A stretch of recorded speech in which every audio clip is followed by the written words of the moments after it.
Welcome to Making the Brand, the podcast where marketing and pop culture collide. I'm your host, Brianne Fleming. I can't wait to chat about brands, boy bands, and everything in between. Because brands who have a pulse on pop culture can create adoring fans of their own. Hey guys, I'm back and I'm feeling nostalgic as usual. If you grew up in the late 90s and early 2000s, long before Spotify, TikTok, and YouTube, Carson Daly was your gateway to new music.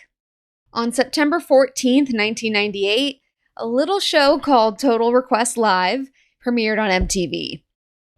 As you know, TRL was a driving force that helped launch the careers of a few blonde bombshells like Britney and Christina, or boy bands like BSB and NSYNC, and rappers like Eminem and Ludacris.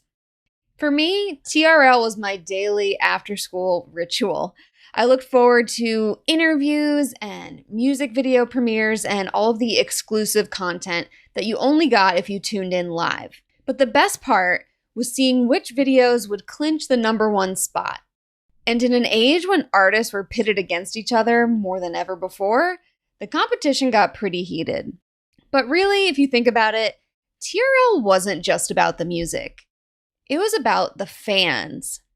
Even before social media made two-way communication easier than it's ever been, TRL found a way to put the power in the fans' hands. The programming was essentially crowdsourced. The countdown wasn't carefully curated by music journalists or producers.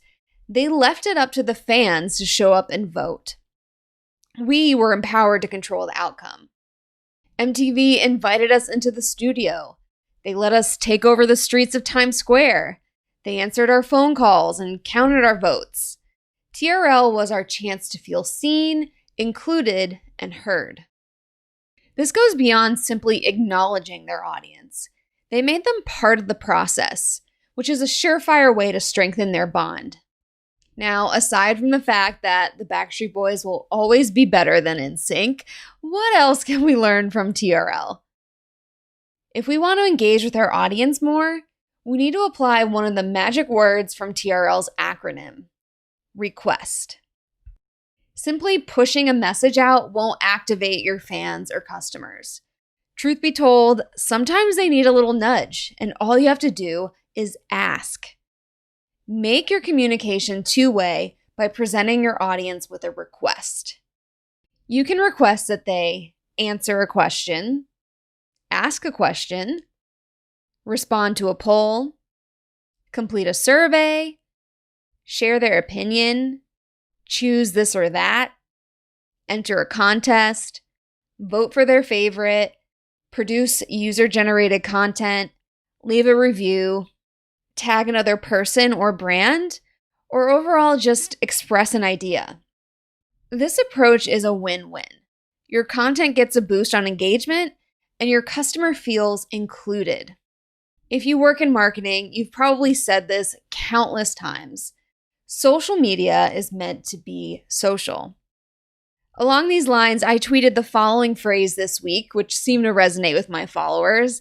I said, "You get the most out of social media when you use it to start conversation, not post information."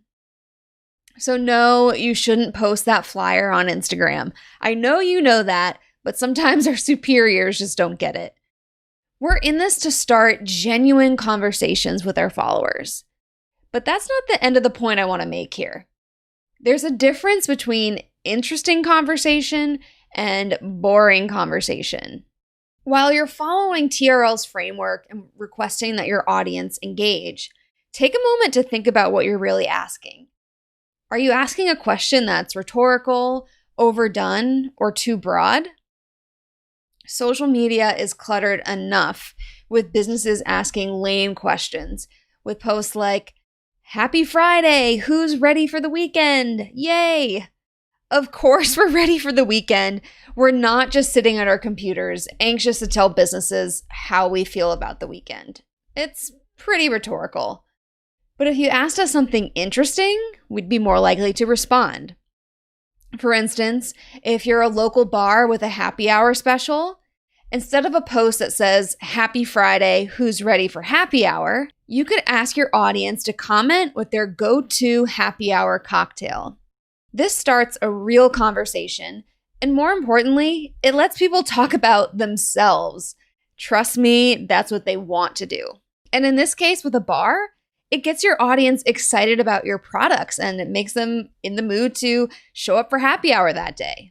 The other thing to keep in mind when asking questions on social media is not to make it too difficult.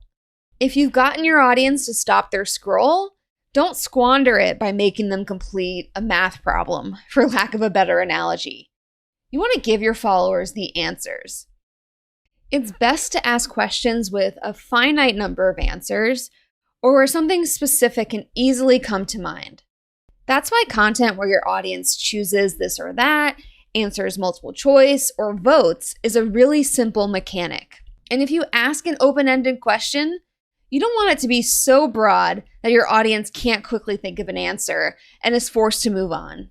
In his book, Thinking Fast and Slow, Daniel Kahneman describes our modes of thought, and he breaks them down into System 1 and System 2 thinking. We employ System 1 for fast, automatic, frequent, emotional, or unconscious thoughts or decisions. System 2, however, is slow, effortful, calculating, and conscious thinking. As marketers, we want to make it easy on our audience and present them with opportunities to use System 1 thinking. Calling for System 2 is usually asking too much. You know what they say, keep it simple, stupid. So in addition to not making your audience think too hard, you don't want to make them work too hard either. Thankfully, social media makes it easy for fans to share their thoughts, photos, or videos with brands.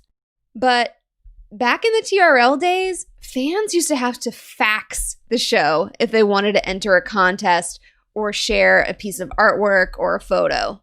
We've really come a long way to reduce friction, but if you want your brand to thrive, make it as easy for them to engage with you as possible.